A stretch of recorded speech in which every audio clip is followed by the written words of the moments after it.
வணக்கம். சிறப்பு நேர்காணலுக்கு வரவேற்கிறோம். நிகழ்ச்சியின் இன்றைய சிறப்பு விருந்தினர் பூவுலகின் நண்பர்கள் அமைப்பின் திரு சுந்தரராஜன் அவர்கள். வணக்கம். எல்னினோ அதிகமாக உச்சரிக்கக்கூடிய பெயராக சமீப நாட்களில் மாறிடுச்சு. அப்புறம் அது சூப்பர் எல்னினோ அப்படின்னு மாறிடுச்சு. அந்த அளவுக்கு அச்சப்பட வேண்டிய வார்த்தையா அது? நிச்சயமாக. அதாவது இதுவரைக்கும் உலகம் கண்டிராத அளவுக்கான ஒரு வெப்பம் வந்து அதிகரிக்கும்னு பல்வேறு ஆய்வுகள் நமக்கு வந்து சொல்லுது. முதல் முறையாக அதாவது கிளைமேட் டேட்டா சயின்டிஸ்ட், அதாவது காலநிலை மாற்றம் குறித்த பல்வேறு ஆய்வுகளை செய்யக்கூடிய விஞ்ஞானிகள், அறிவியலாளர்கள் எல்லோருடைய கணிப்பும் ஒரே லைன் ஒத்திசையில் வந்து நிற்குது. இது மிக கடுமையான வெப்பமாக இருக்கும். வரக்கூடிய இந்த ஆண்டு இறுதியிலும் சரி, அடுத்த ஆண்டும் சரி, மிக கடுமையான வெப்பத்தை உலகம் சந்திக்கும். ஹிஸ்டாரிக்கல் எல்லின்னு இப்போ சொல்ல ஆரம்பிச்சிட்டாங்க. ஏன்னா நீங்கள் வந்து சூப்பர் எல்லினோனா ஒரு அளவு இருக்குது, 2 டிகிரி செல்சியஸ் 3 டிகிரி செல்சியஸ் அளவு இருக்குது. அதையெல்லாம் தாண்டிடும். இது வரைக்கும் மனித இனம் சந்தித்திராத ஒரு எல்னினோ வந்து இப்போ வந்து சந்திக்கும் சொல்லி எல்லாரும் வந்து ஒத்துக்க ஆரம்பிச்சிட்டாங்க. இப்போ நம்ம எந்த ஃபேஸில் இருக்கோம்? இப்போ வந்து கிட்டத்தட்ட ஸ்ட்ராங் எல்னினோ தாண்டிட்டோம். ஸ்ட்ராங் எல்னினோ தாண்டிச்சு. சூப்பர் எல்னினோவாக இந்த அக்டோபர் மாதம் சில இது செப்டம்பர் எண்டுங்கிறாங்க, சில மாடல்ஸில் வந்து அக்டோபருங்கிறாங்க. பட் அக்டோபருக்கு அப்புறம் வந்து சூப்பர் எல்னினோவாக மாறிவிடும். இது போக 3 டிகிரி செல்சியஸை தாண்டிலாம் வந்து சொல்கிறாங்க. நான்லாம் வந்து நினச்சி கூட வந்து பார்த்த கிடையாது. 3 டிகிரி செல்சியஸை வந்து பசிபிக் பெருங்கடல் அதோடைய ஆவரேஜ் டெம்பரேச்சர்லேருந்து அதிகமாகும். நான் வந்து நம்ம மோசமான ஒரு கனவுல கூட நினைச்சு பார்த்தோம். இப்போ இதை விஷுவலைஸ் பண்ணிக்க முடியல.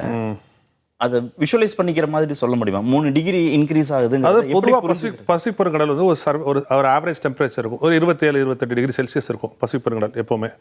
பொதுவாக அந்த எல்னினோங்கிறது என்சோ சிஸ்டத்தோட ஒரு நிகழ்வு. என்சோ எல்னினோ சதர்ன் ஆசிலேஷன், அதுதான் வந்து ஒரு சிஸ்டம். அது ஒரு நிகழ்வு.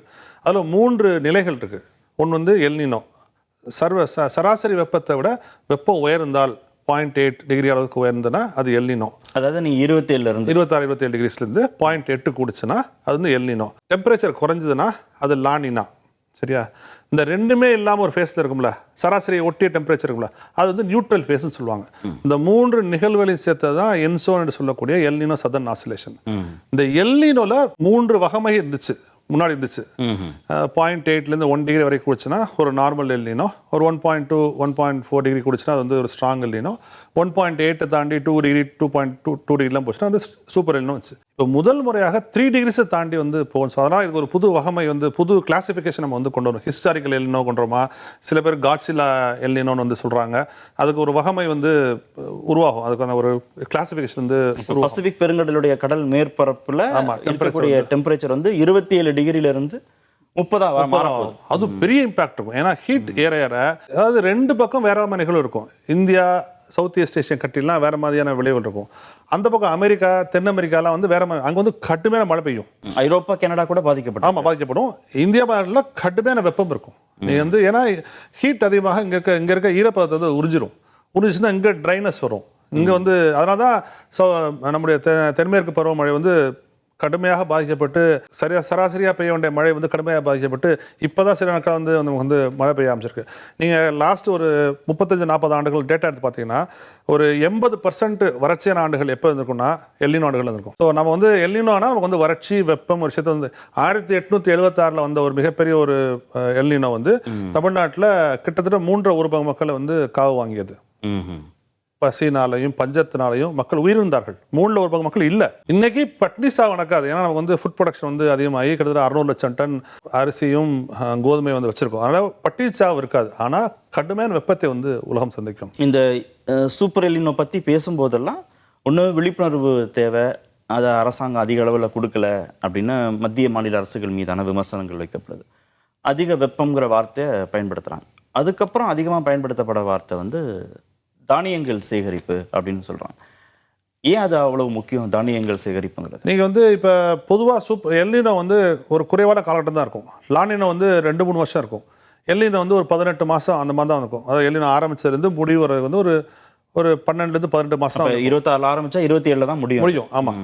ஸோ அதோட காலகட்டம் வந்து குறைவு வச்சுட்டா கூட நீங்கள் நமக்கு குருவை போச்சு, இப்போ சம்பாவும் கிட்டத்தட்ட வந்து போயிடும். அடுத்த வருஷம் குருவையும் போகிறதுக்கான வாய்ப்புகள் இருக்குது. அப்போ அது 18 மாதம்னாவே அது 1.5 வருஷம். ஆமாம், 1.5 வருஷம் கணக்கு. அப்போ 3 பருவம் போயிடுச்சு நமக்கு. அப்போ உணவு பற்றாக்குறை வந்து நிச்சயமாக வந்து வரும்ல. நீங்கள் ஃபுட் ப்ரொடக்ஷன் வந்து 3 பருவத்தில் நமக்கு உணவு தயாரிப்பு அல்லது விளைச்சல் நடக்கலை அப்படின்னா உங்களுக்கு அந்த ஃபுட் ப்ரொடக்ஷன் வந்து பாதிக்கப்பட்டு ஒரு மிகப்பெரிய ஒரு கேள்விக்குறி ஆகும்ல உணவு பாதுகாப்பு என்பது. அதனால தான் உணவு பற்றாக்குறை, குடிநீர், தண்ணீர் பற்றாக்குறை வரும். மின்சார பயன்பாடு கடுமையாக அதிகரிக்கும். ஏன் நம்ம அதெல்லாம் சொல்றோம்னா இதெல்லாம் வந்து அதோட விளைவுகளால் வரக்கூடிய விஷயம். நீங்கள் ஐரோப்பாவில் கடந்த மாதம் வந்து 5000த்துக்கும் மேற்பட்டவர் வந்து உயிரிழந்திருக்காங்க ஒரே மாசத்துல. இட்டாலி, பிரான்ஸ் போன்ற நாடுகளில், ஜெர்மனி போன்ற நாடுகள் வந்து 5000த்துக்கும் மேற்பட்டவர் வந்து உயிரிழந்திருக்காங்க. எதனால? வெப்பத்தினால. அவங்களுக்கு வந்து மற்ற எல்லா பகுதியை விடவும் யூரோப் வந்து ட்வைஸ், அதாவது 2 மடங்கு அதிகமாக வெப்பமாகுது. இப்போ இந்தியா வந்து 1 டிகிரி கூடுச்சுன்னா ஐரோப்பா வந்து 2.3 டிகிரி வந்து கூடுது. ஆனா ஐரோப்பாவில் கட்டப்பட்ட கட்டடங்கள்லாம் எப்படின்னா ஹீட்டை ட்ராப் பண்றதுக்கான பில்டிங்ஸ். அவங்க வந்து வெப்பம் வேணும், ஏன்னா குளிர் பகுதி. ஸோ அப்போ ஹீட்டை ட்ராப் பண்ற பில்டிங்ஸ் தான். அப்போ வெளியே வெப்பம் அதிகரிக்கும் போது என்ன ஆகும்? உள்ளுக்குள்ள கடுமையான வெப்பமாயிரும். அப்போ நீங்க படுத்து எந்திரிக்காதவங்கலாம் நூற்றுக்கணக்கான பேர் இருக்காங்க. சும்மா உள்ள போய் படுத்து வெப்பத்தில் இறந்தவங்கலாம் அங்கே இருக்காங்க. வெப்பம் தாங்க முடியாம நீர்நிலையில் போய் குதிச்சவங்க 40 பேர் இறந்து போயிட்டாங்க ஒரே நாளில். 40 பேர் ஒரே நாளில் வந்து இறந்து போயிட்டாங்க. அந்த அந்த வெப்பம் சூட்டு தாங்க போய் குதிச்சவங்கலாம். ஸோ அப்போ அந்த அந்த அவங்களுக்கு வந்து இந்த வெப்பம் வந்து ஏசி கிடையாது அங்கே. பல நாடுகளில் ஏர் கண்டிஷன் வந்து கிடையாது. பல வீடுகளில் வந்து ஃபேனே கிடையாது. ஸோ மக்கள் வந்து சாரையாக போய் கடைகளில் போய் என்னத்தை கிடைச்சாலும் வாங்கிடுறாங்க. ஏர் கூலர் கிடைக்கிறா வாங்குறாங்க, ஃபேன் கிடைச்சா வாங்குறாங்க, ஏசி கிடைச்சா வாங்குறாங்க. ஸோ எல்லாமே வந்து வாங்குறாங்க. இது வந்து ஒரு அவங்க எதிர்பார்க்காத ஒரு விஷயம். அப்போ நாம் என்ன சொல்றோம்னா உணவு பற்றாக்குறை வரும், தண்ணீர் பற்றாக்குறை வரும், கடுமையான வெப்பம். நீங்கள் வந்து அது பகல் நேரத்தில் அதிகமாக இருக்கும், இரவு நேரத்தில் குறைவா இருக்கும் அப்படின்னு இருக்குமா? இல்ல நாள் முழுவதுமே அப்படிதான்? சென்னை மாதிரி நகரங்களில் என்ன பெரிய சிக்கலாச்சுன்னா நைட் டெம்பரேச்சர் கூடிடுச்சு. நீங்க நைட் டெம்பரேச்சர் கூடுறது தான் உயிர் போறதுக்கான மிக மிக முக்கியமான காரணம். ஏன்னா நீங்க உடம்பு வெப்பமா இருக்கும், இரவுல வந்து குளிர் போது உடம்பு வந்து கூல் ஆகும். பொதுவாக என்ன புரிதல் இருக்குன்னா சூரியன் மறைந்த பிறகு இந்த வெப்பத்தின் தாக்கம் குறையாது. அதெல்லாம் குறையாது. இப்ப நான் முன்னாடிலாம் ஒரு 15 வருஷத்துக்கு முன்னாடி 3 மணி ஆச்சுன்னா சென்னைக்குள்ள வந்து கடல் காற்று வந்துன்னு சொல்லுவாங்கல்ல. இப்போ வருதா கடல் காற்று? ஏன் வரதில்ல? ஏன்னா அதுக்கு அறிவியல் இருக்கு. கடுமையான இங்க நிலம் வெப்பமான வரைக்கும் கடலும் வந்து வெப்பமாயிருச்சு. ஸோ அப்போ அந்த வேக்யூம் வந்து ஃபில் பண்ணுறதுக்கான கடல் காற்றெல்லாம் இப்போ வந்து வருதுல, வந்தாலும் ரொம்ப ஸ்லோவாக வருது. ஒரு குளிர்விக்கக்கூடிய தன்மையோட வந்து கடல் காற்று வருதுல. நீங்கள் சென்னை வந்த புதுசில் உங்களுக்கு சொல்லியிருப்பாங்கல்ல 3 மணி ஆச்சுன்னா சென்னை கூலாக சொல்லியிருப்பாங்க. இப்போ 3 மணி ஆச்சு சென்னை கூலாக இருக்கா? கிடையாது இல்லை. ஏன்னா எல்லாமே மாறி இருக்கு. நம்ம எல்லாவற்றையுமே வந்து மாற்றி அமைச்சிருக்கோம். ஸோ அப்போ எல்னினோவை பொறுத்த மட்டும் நாம் வந்து எல்னினோ அல்லது சூப்பர் எல்னினோ அல்லது ஹிஸ்டாரிக்கல் எல்னினோ எது வரையும் நம்மளால் தடுக்க முடியாது. அதை நம்ம வந்து கிளியராக இருப்போம். கிளைமேட் சேஞ்ச் வந்து இது வந்து அதிகப்படுத்துது.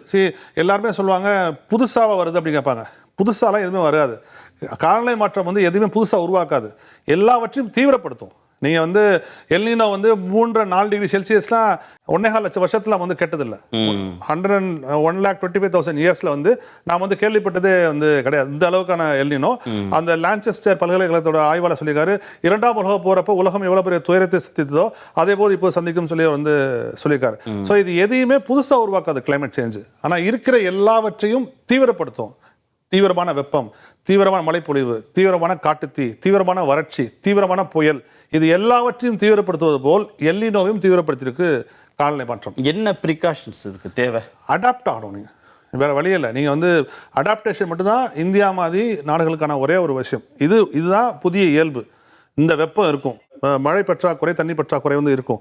இதுக்கு நம்ம எப்படி அடாப்ட் ஆக போகிறோம், தகவமைச்சுக்க போகிறோம் அப்படிங்கிறத முக்கியம். அப்போ இதை நோக்கிய திட்டங்கள் தான் நமக்கு வந்து முக்கியமாக இருக்கும். நீங்கள் வந்து இன்னமும் போய் நாங்கள் வந்து 25 வருஷம் முன்னாடி இந்த மாதிரி நாங்கள் வந்து பயங்கரமான விஷயங்கள்லாம் செய்ய போகிறோம்னு சொல்கிற அர்த்தமே வந்து கிடையாது. இது வந்து தனிநபர் அக்கௌண்டபிலிட்டியா அரசாங்கம் அவரோட கொள்கை, அவரோட பார்வை எல்லாவற்றிலும் இது குறித்த சிந்தனையோடு ஒரு திட்டம்னா இது கிளைமேட் சேஞ்ச் வந்து அதிகப்படுத்துமா கம்மியாக்குமா, அது சரியா தப்பாகிற பார்வையில் தான் நீ பார்க்கணும்.